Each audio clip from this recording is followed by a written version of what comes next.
Snow fell so thick it erased the embassy's iron gates from view.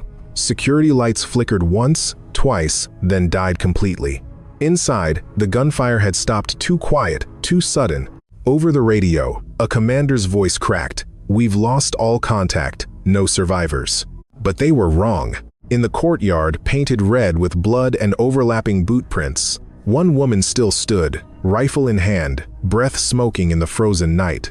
She wasn't waiting for rescue. She was the last line of defense, and the enemy never saw her coming. Lieutenant Harper Calloway pressed her gloved hand against the frosted window and watched the world disappear.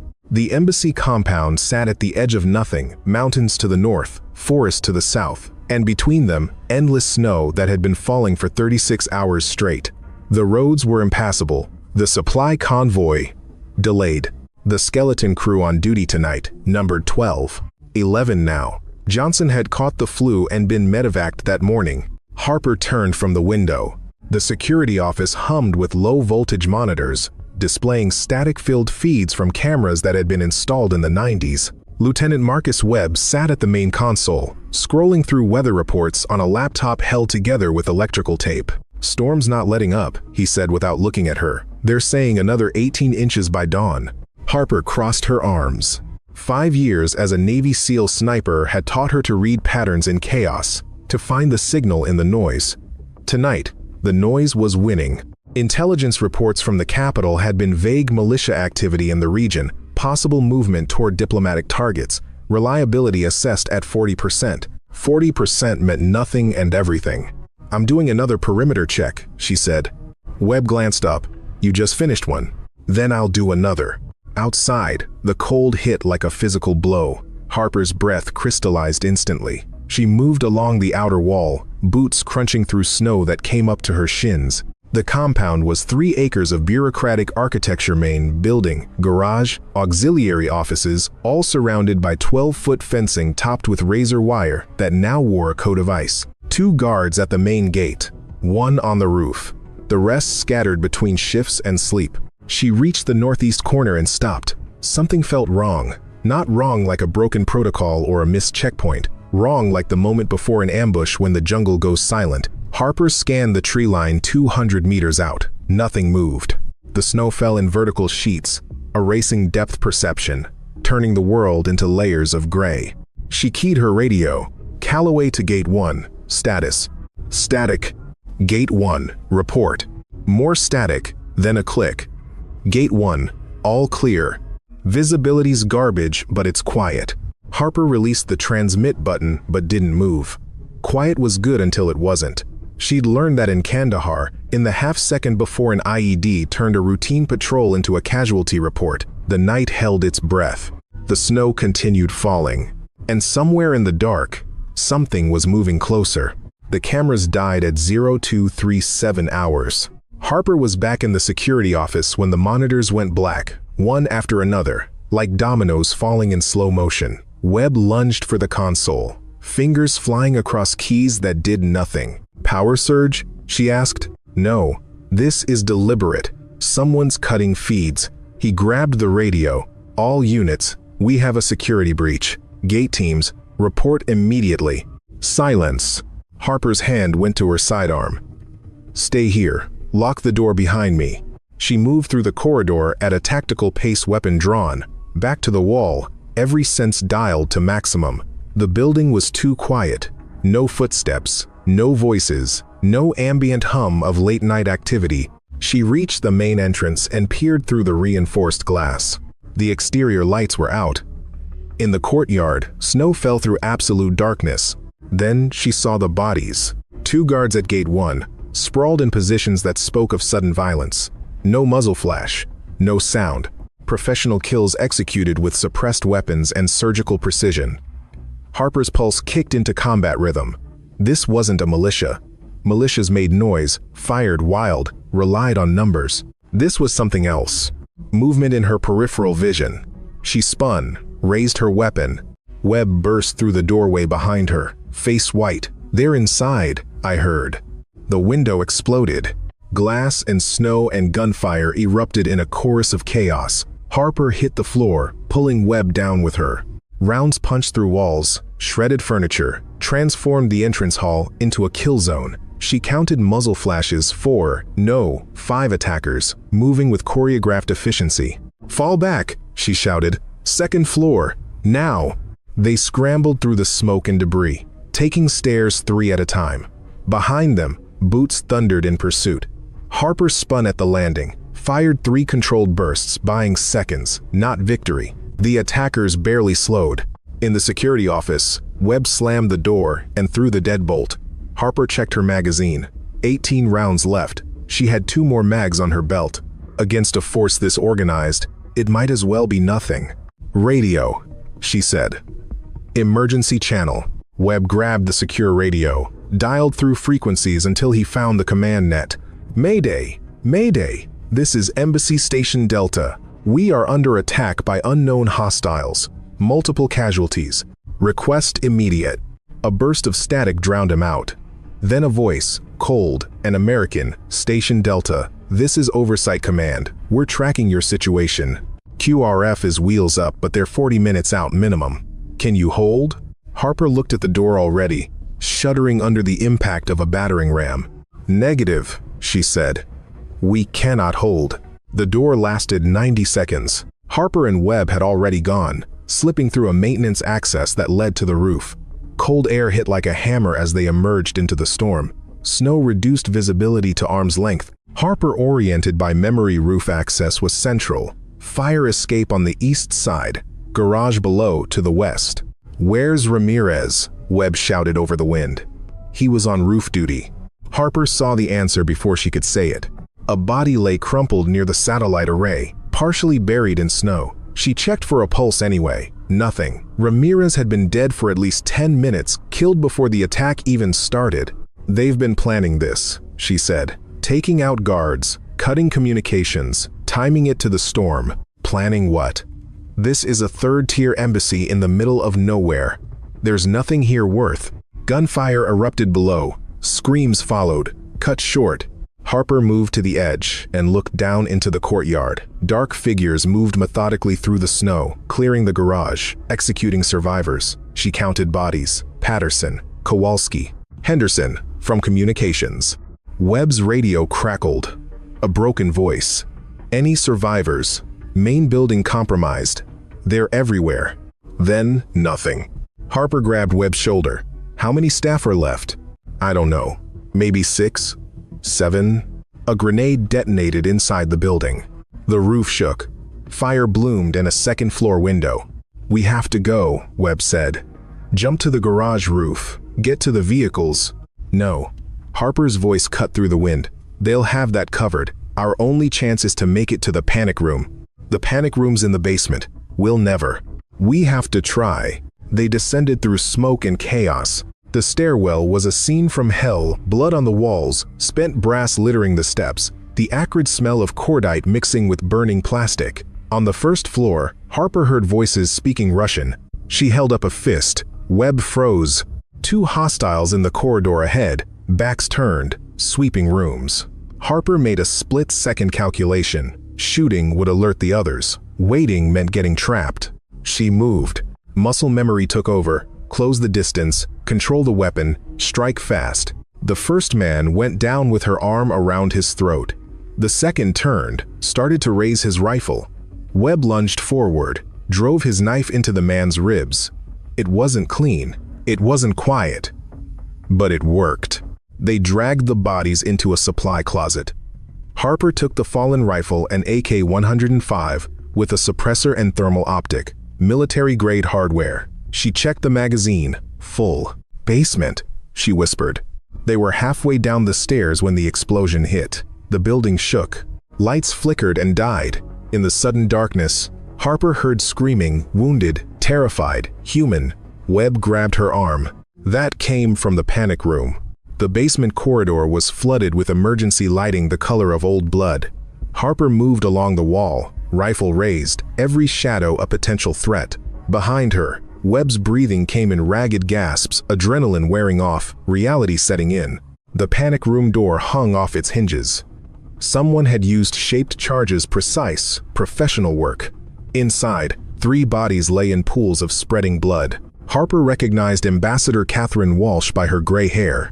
The other two were diplomatic staff, whose names she'd never learned. God, Webb whispered. Harper checked the room systematically. No survivors, no intel, just death delivered with mechanical efficiency. A sound echoed from deeper in the basement, metal on concrete, rhythmic, deliberate. Webb spun toward it. Harper held up a hand. That wasn't the sound of boots or weapons. It was something else. They moved toward it, clearing corners, checking sight lines. The sound grew louder.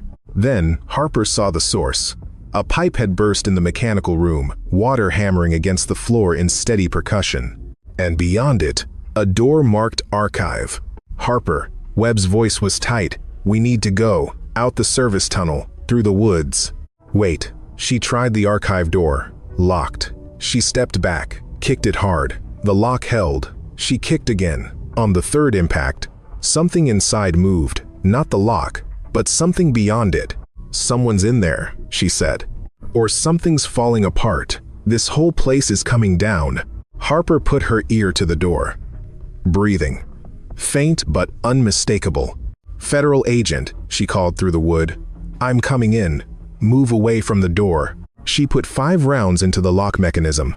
The door swung open. Inside the archive rows of filing cabinets, boxes of documents, and on the floor between them, Admiral Pierce Hartley. The silver-haired commander was 63 years old, according to his file, though right now he looked older. Blood soaked his left shoulder. His face was pale as snow, but his eyes were clear, tracking Harper's movement with the sharpness of someone who'd survived by staying alert. Lieutenant Calloway, he said. His voice was steady despite the pain. They told me you were good. Sir. Harper knelt beside him, checked the wound. Through and through, clean entry and exit. He'd live if he didn't bleed out first. What happened? They came for me specifically. I was supposed to be in the panic room, but something felt wrong, so I came here instead. He grimaced. Bought myself maybe 10 minutes. Webb appeared in the doorway. Harper, we have movement upstairs. They're sweeping again. Harper looked at Hartley, then at Webb, then at the service tunnel that represented their only escape route. The math was simple. Hartley couldn't move fast. The tunnel was narrow. Carrying him would slow them to a crawl, make them easy targets. Leave me, Hartley said. That's an order. Harper stood, looked at the rifle in her hands, thought about the oaths she'd taken, the people she'd lost, the compromises that came easier each time until one day you couldn't remember what you'd been willing to die for. No, sir, she said. We're all leaving. Lieutenant. Webb, help me get him up. We're going through the archives, up the back stairs, and out the north window. They won't expect us to move toward them. Webb stared at her. That's suicide. No, Harper said. It's a fighting chance. They made it to the first floor before the shooting started. Harper had Hartley's good arm over her shoulder, Webb on the other side. The Admiral was trying to move under his own power but failing. Too much blood loss, too much shock. They'd wrapped the wound with torn cloth, but it was already soaked through. At the top of the back stairs, Harper held up a fist. Voices in the hallway beyond, Russian, then Arabic, then English with a Moscow accent. The team was multinational, which meant either mercenaries or state-sponsored operators with a budget. How many you count? Webb whispered. 3 in the hall, at least 2 more clearing the conference room. Harper checked her rifle. The magazine was getting light. When I move, you take the Admiral to the north office. Window overlooks the garage roof. It's a 6-foot drop. What about you? I'm buying you time. Before Webb could argue, Harper moved. She came around the corner low and fast, putting 3 rounds into the nearest hostile before he could react. The second man turned, started to raise his weapon. Harper shot him twice in the chest. The third dove for cover, shouting into his radio. Behind her, Webb and Hartley stumbled toward the office. Harper provided suppressing fire, forcing the remaining hostiles to keep their heads down. Her magazine ran dry. She dropped it, loaded her last one, 15 rounds between her and the dark. A grenade bounced into the hallway. Harper saw it, registered the fuse time 3 seconds, maybe 4, and sprinted for the nearest doorway. The blast lifted her off her feet, slammed her into a wall. Her ears rang. Her vision swam. But she was alive. She rolled to her knees, raised her rifle, 2 hostiles advancing through the smoke. Harper fired. One went down. The other returned fire, rounds sparking off the doorframe beside her head. She adjusted, fired again. The second man fell. Silence. Harper's breath came in gasps. Blood ran from a cut above her left eye, shrapnel from the grenade. She wiped it away, blinked to clear her vision. In the distance, more voices, more boots on tile. They were regrouping.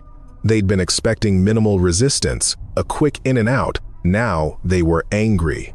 Harper reached the north office. Webb had already knocked out the window. Hartley sat against the wall, conscious but fading. "Can you make the jump?" she asked the Admiral. "If I have to." "You have to." Harper helped him to the window, lowered him as far as she could, then let go. He hit the garage roof hard but managed to stay on his feet. Webb went next, then turned to help Hartley toward the edge.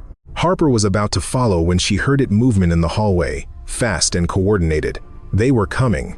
She looked at the window, then at the door, looked at Webb and Hartley making their way across the snow-covered roof, looked at her rifle with its nearly empty magazine. The choice was obvious.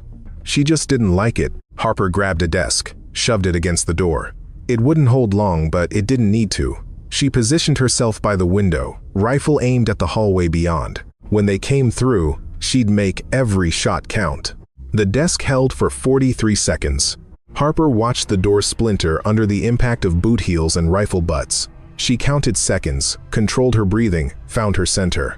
Outside, Webb and Hartley had disappeared from view. Good. That bought them maybe 2 minutes. Maybe 3 if she could.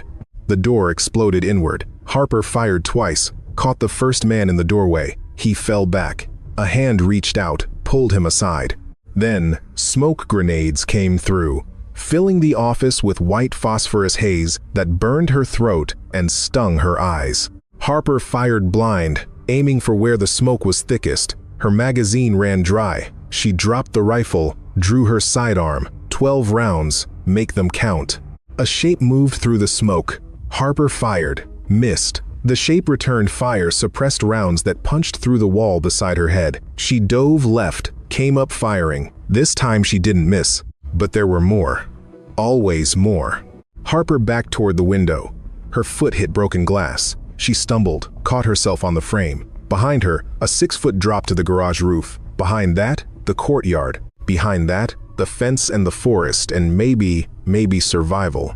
A voice cut through the smoke, speaking English with that same Moscow accent. "Lieutenant Calloway, there is nowhere to go. Surrender and we will make this quick." Harper laughed, a short, bitter sound. "You first."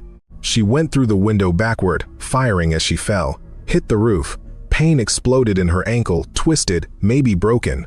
She forced herself upright, limped toward the edge where Webb and Hartley had gone. Gunfire erupted from the office window. Rounds sparked off the metal roof around her feet. Harper didn't look back. She reached the edge, saw Webb crouched behind a snow-covered vehicle in the courtyard below, saw Hartley beside him, saw the gate 200 feet away. She jumped. The landing drove white-hot agony through her ankle. She rolled, came up with her pistol raised. Webb grabbed her arm, pulled her behind the vehicle. "You're hit," he said. Harper looked down. Blood soaked through her tactical pants, shrapnel wound in her thigh she hadn't felt until now. The ankle was already swelling. Moving was going to be interesting. "Doesn't matter," she said. "We need to move." Hartley shook his head. "They have shooters on the roof. We're pinned." Harper assessed the situation. The Admiral was right. 3 hostiles visible on the main building's roof, at least 2 more in the windows. The courtyard offered minimal cover, a few vehicles, some decorative planters now filled with snow. The gate was exposed, overlooked from multiple angles. Standard doctrine said to wait for reinforcements. Standard doctrine assumed reinforcements were coming. Harper checked her pistol. 6 rounds left. She looked at Webb. "How much ammunition do you have?"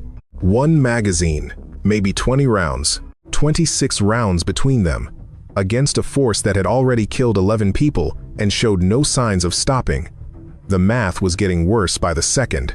Snow continued falling. The temperature was dropping. Harper's hands were numb despite her gloves. Her ankle throbbed with each heartbeat. She was running out of time, ammunition, and options. Then Hartley spoke, his voice quiet but firm. "There's a weapons cache in the garage. Administrative override code is 77 Delta 9. Harper looked at him. "What kind of cache?" "The kind they don't put in official reports. M4S. Grenades. Enough ammunition to hold this position until help arrives." Webb stared. "Why the hell didn't you mention this before?" "Because it's across 30 feet of open ground, and they'll cut us down the moment we move." Harper looked at the garage, then at the rooftop shooters, then back at Hartley. "Not if they're busy shooting at something else," she said. Harper explained the plan in 30 seconds. It was simple, stupid, and had maybe a 15% chance of working. Webb looked at her like she'd lost her mind. Hartley just nodded. "On my mark," Harper said. She took a breath. "Let it out, now." She broke from cover, sprinting or trying to sprint on a ruined ankle toward the far side of the courtyard. Every rooftop shooter tracked her movement. Muzzle flashes lit up the darkness. Rounds kicked up snow around her boots. Behind her, Webb and Hartley made for the garage. The shooters were committed to Harper now, focused on the target that was moving, fighting back. Webb reached the garage door, punched in the code. It rolled open. Harper dove behind a concrete planter. Rounds hammered into it, chipping away chunks of frozen stone. She blind-fired over the edge, not aiming, just making noise, keeping their attention. Her pistol clicked empty. She dropped it. A hostile appeared on the roof access ladder. Harper recognized him, the one who'd spoken through the smoke. He raised his rifle. Harper tensed, ready to... The man's head snapped back. He fell. Harper looked toward the garage. Webb stood in the doorway with an M4, smoke curling from the barrel. He fired again, dropped a second shooter. Then Hartley appeared beside him, moving slow but steady, carrying a rifle of his own. "Calloway!" Webb shouted. "Move!" She ran or limped, or something between the two. Rounds chased her across the courtyard. One caught her tactical vest, knocked the wind out of her but didn't penetrate. She reached the garage, collapsed inside. Webb slammed the door. "Cash is in the back. Help yourself." Harper found it a reinforced locker that opened to reveal a small armory. She grabbed an M4, loaded it, felt the familiar weight settle in her hands, grabbed spare magazines, stuffed them into her vest, grabbed grenades, clipped them to her belt. Hartley sat against the wall, checking his own rifle despite the blood loss. "I count 8 hostiles still active," he said. "Maybe 9. "Copy that." Harper moved to the window, looked out at the courtyard. The hostiles were regrouping, moving with new caution. They'd expected an easy target. Instead, they'd walked into a fight. "Webb," Harper said, "you were Special Forces, right?" "Ranger Battalion." 3 tours. "Good. Admiral, you've got combat experience?" Hartley smiled grimly. 2 carrier deployments and more firefights than I care to remember." Harper checked her rifle one more time. "Then let's make them regret coming here." She opened the garage door. The counterattack was brutal and efficient. Harper went high, taking position in the garage loft with a clear view of the courtyard. Webb flanked left, using the vehicles for cover.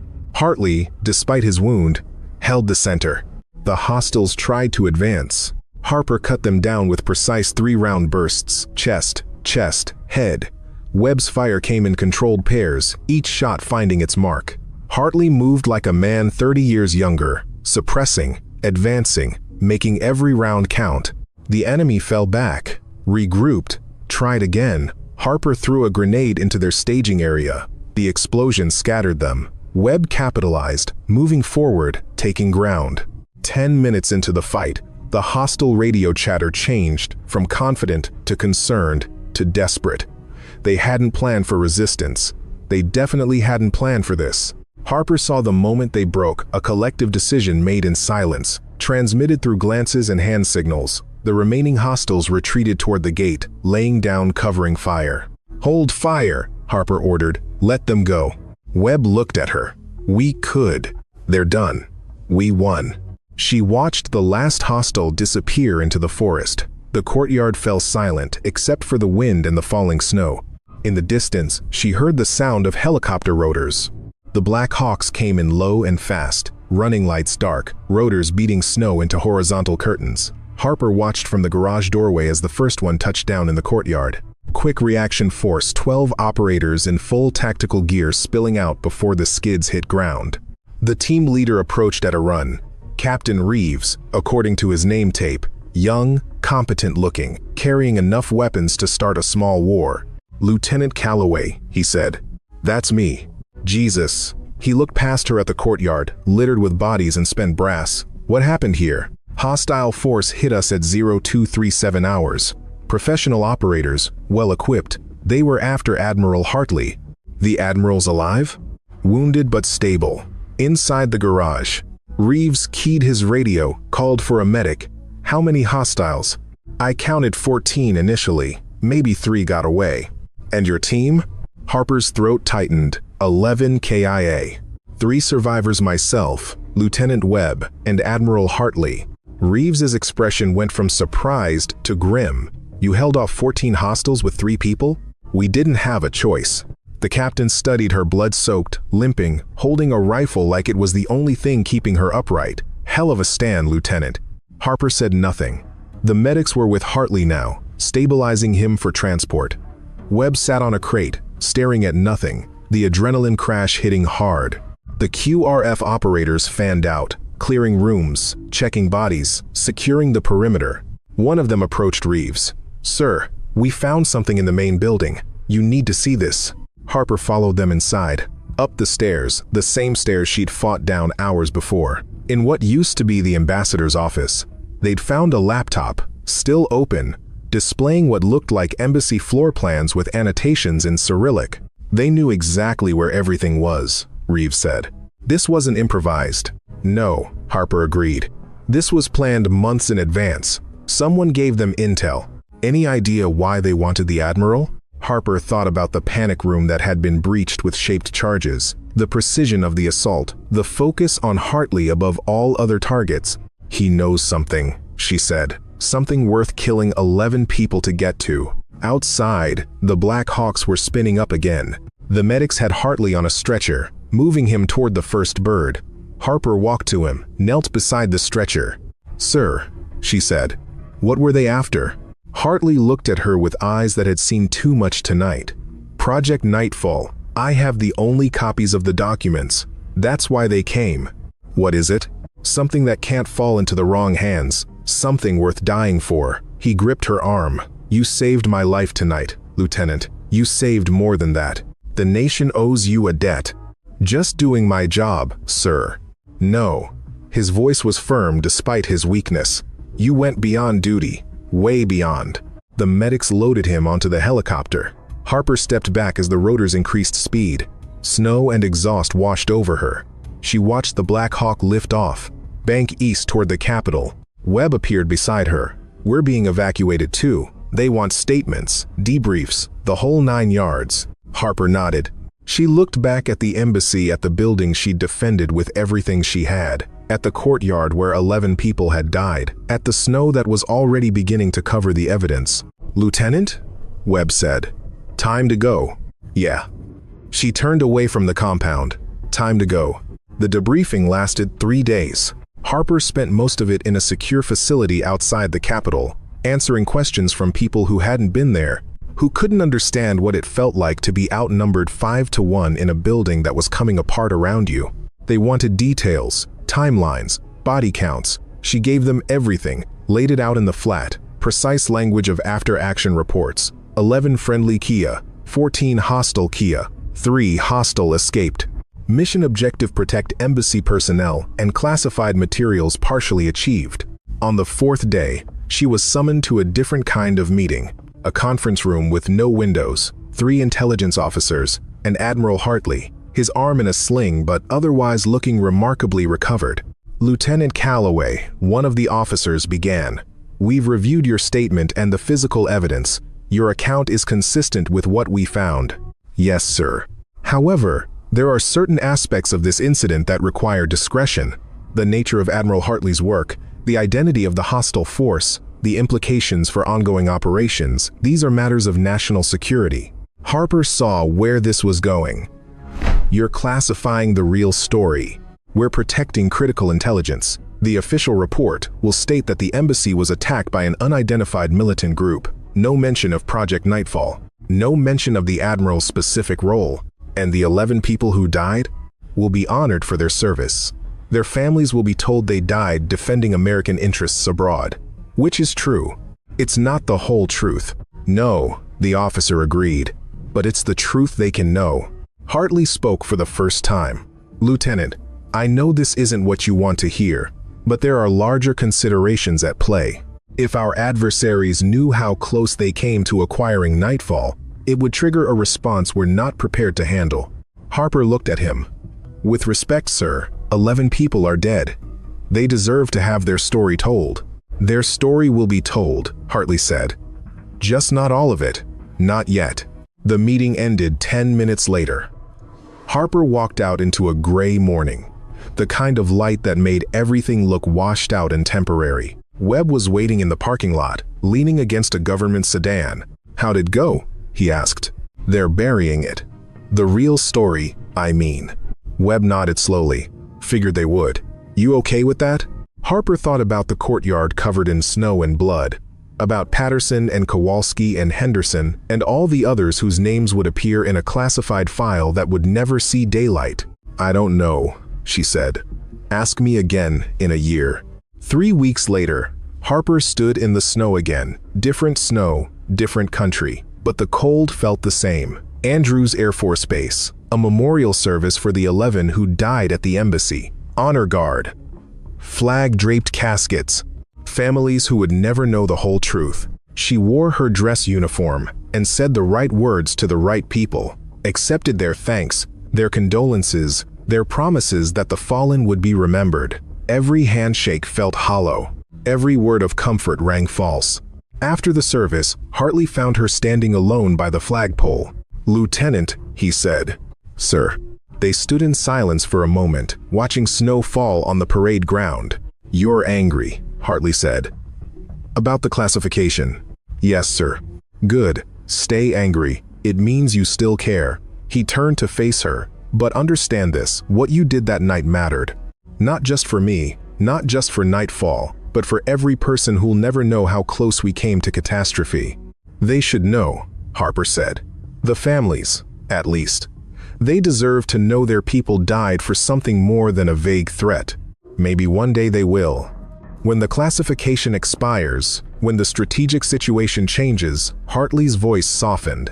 But even if they never know the full story, they know this: their loved ones stood their ground when it mattered. That's not nothing. Harper didn't answer. She watched the snow accumulate on the memorial wreaths, covering red roses with white frost. There's something else, Hartley said. I've recommended you for the Defense Distinguished Service Medal. It won't be public, won't come with a ceremony, but it'll be in your file. People will know. I don't need a medal, sir. No, but you earned it anyway. He extended his hand. If that night had gone differently, if you'd chosen to run instead of stay, we'd be having a very different conversation right now. Probably in front of a congressional committee explaining how we lost critical intelligence to a foreign power. Harper shook his hand. I was just doing my job. No, Lieutenant. You went beyond your job. Way beyond. That's what makes the difference. Hartley released her hand, stepped back. Take care of yourself.